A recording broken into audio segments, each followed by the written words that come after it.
lo que hoy nos une aquí es el deporte.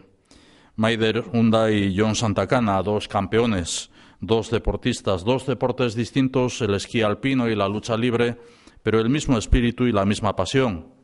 Lleváis años dejándoos la piel día tras día, todos los días, antes y después de los entrenamientos, en los momentos de dolor tras la caída, tras el golpe, podéis pensar, merece la pena, creo en ello y seguiré esforzándome.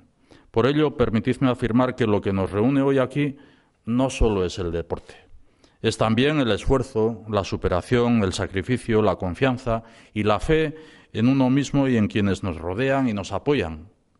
En estos valores que vosotros representáis aquí, se puede y se debe ver reflejado cualquier ciudadano o cualquier ciudadana de nuestro país.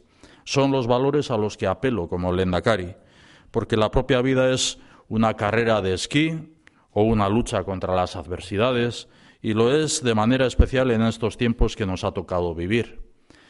Como vosotros lo hacéis en vuestro deporte, yo también creo en nuestro país. Igual que vosotros, creo que merece la pena dejarse la piel y seguir esforzándose día tras día para ganarle la batalla a la crisis y salir fortalecidos del túnel.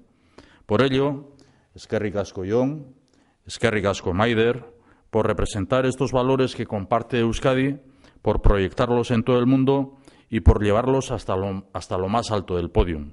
Zorionak, benetan, Maider, zorionak Jon, eta eskerrik asko bioi.